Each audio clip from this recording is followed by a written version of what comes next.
Мынау бұрынғы елді би болыстар басқарған заманда 1828 жылы туып 1914 жылы өмірден қайтқан әлім аталығынан Жақайым руынан шыққан Жетес би деген аты кең тараған атақты би болған.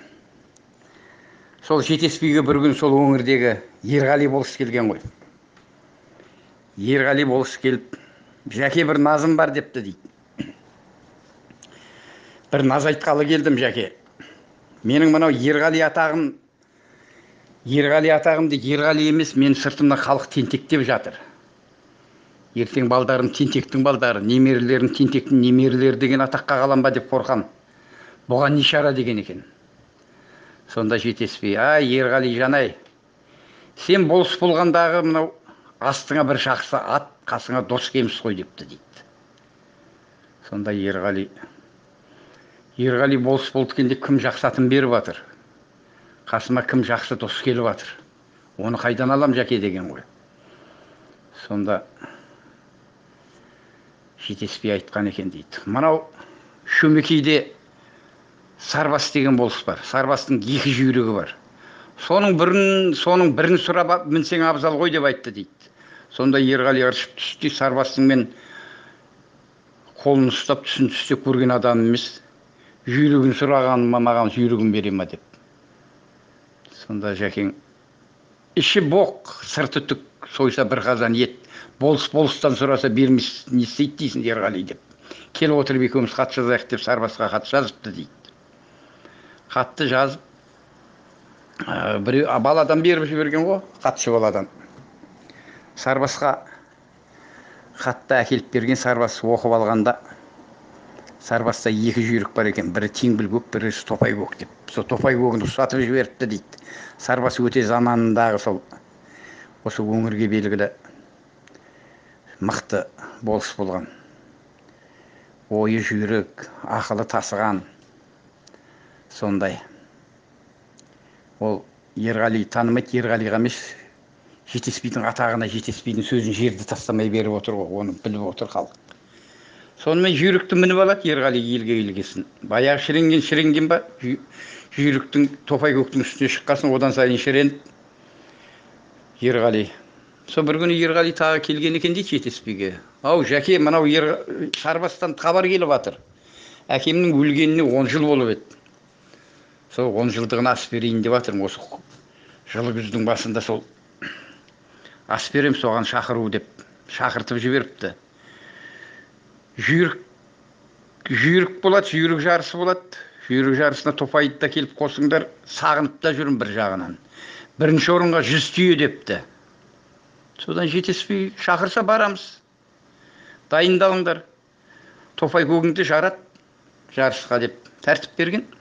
Сол межелі уақыт жақындаған уақытта алдарына сойыс малдарын айдай жүреді. Ол кезде шақырылған елдер сол малдарын айдап Шөмекейдің жеріне келген ғой, Сарбастың ауылына. Келсе әлім балдарына деп 3-4 үйді бөліп қойған. 3-4 үйге түскен Жетес би бастаған әлім балдары. Жасымен түседі ғой енді. Үлкен әдемлі үйіне Жетес би бастаған үлкендер, ортаңғы үйге орта жастар.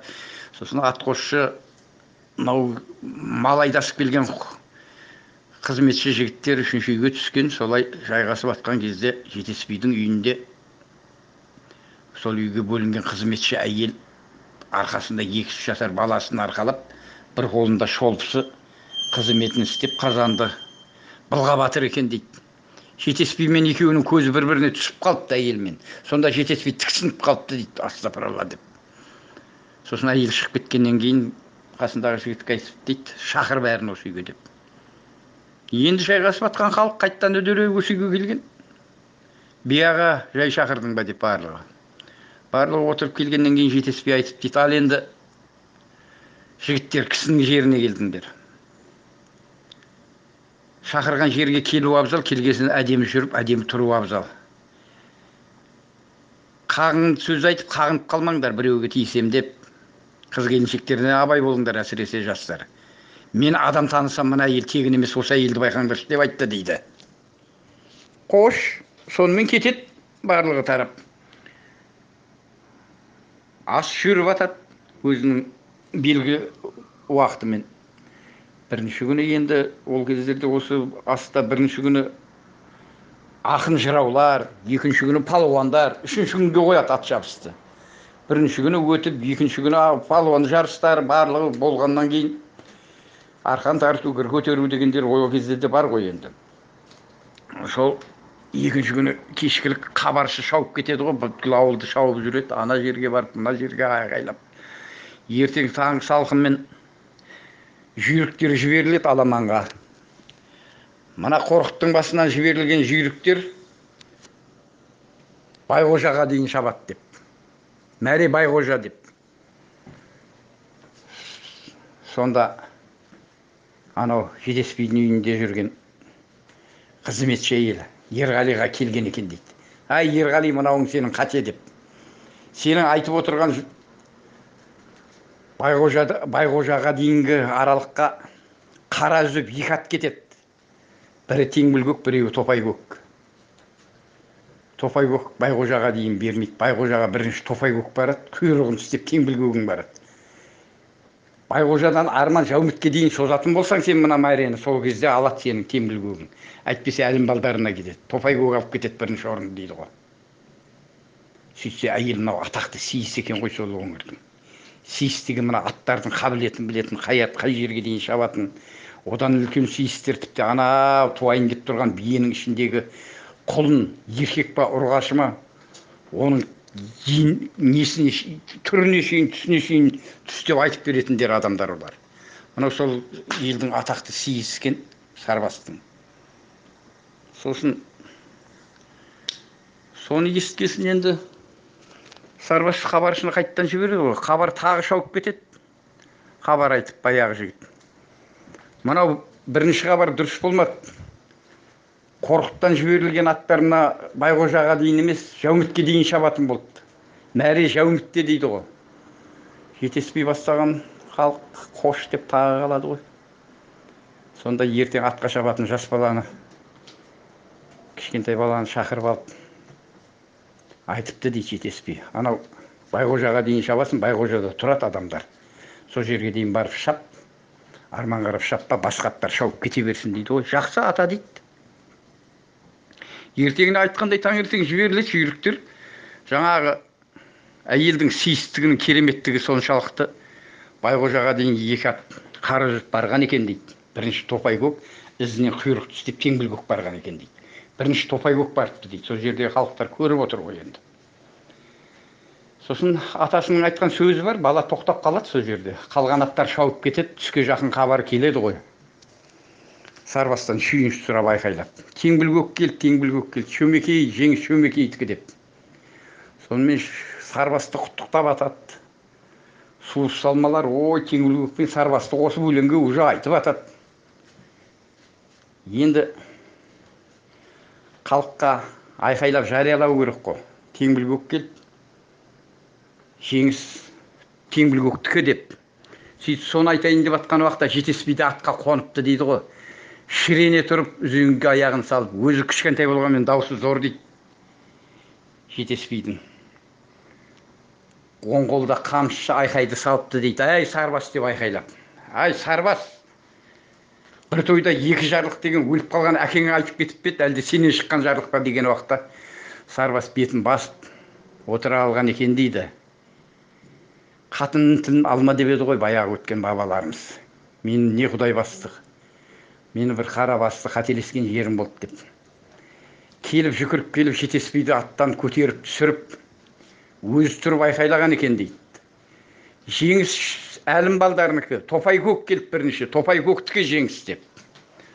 Сыйлы өңірге сондай атақты Сарбас қой енді. Халықтың бәрі шулап, Сарбастың сөзін жақтап. Дұрыс айтасың, бірінші жарлық, Топайкөк келді деп. Сонымен 100 түйін Топайкөкке беріп, тағы аттон айыбы бар. Ет пісірім жерге дейін Жетеспей бастаған әлім балдарын шығарып салған екен дейді Сарбас. Сонда келатқан уақытта Ерғали айтыпты дейді. Осы аттың атағы да маған жетеді ғой, Сарбас. Мына 100 түйіні мен алмайым депті дейді. Сонда Сарбас айтыпты дейді. Жоқ, Ол баста айтылған жарлық. Бір тойда екі жарлық болмайды ғой деп Жетеспейге қараса, Жетеспей күліп басын изеген екен дейді. Дұрыс айтасың, Сарбасжан деп.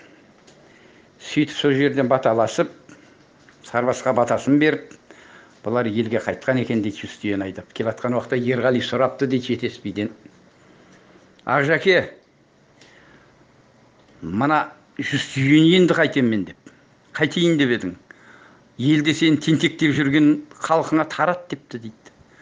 Келгесін сол Жетеспейдің айтқанымен елге таратыпты дейді. Елге таратып тентектеп жүрген халық тентек емес, мырза ататып жіберіпті дейді ғой. Оны қаншалықты рас өтірігін енді сол өңірде өмір сүргендер біледі. Бізге жеткен әңгіме. Сол Ерғали тағы барыпты дейді Жәкеңе. Жәке, бұрын мен сізге бір назымды айтып келген уақытта сіз маған айтып едіңіз. Астыңа бір жақсы ат кеміс, қасыңа дос кеміс деп едің. Атты таптым ғой, достық аяқтан табам деп айтты дейді. Сонда шамалы білімсіздігі ғой бұл Ерғалидың. Сарбаста емес қой енді бұл. Сонда Жетеспей көңілі толмай отырып, басын шайқап, мырс етіп. Ай, Ерғали жанай, дос болам десең, анау Сарбас кім саған сонда деп айтты дейді ғой. Депті дейді Ерғали. Бұл да жасымызда естіткен, ел аузында жүрген есті әңгімелердің бірі ғой. Ел жұртымызда мына өткен атақты би батырлар бар. Солардың әңгімелерін жастар естісін, білсін деген оймен сендерге айтып отырғаным ғой. Әлидің папасы Байқоңыр қаласы.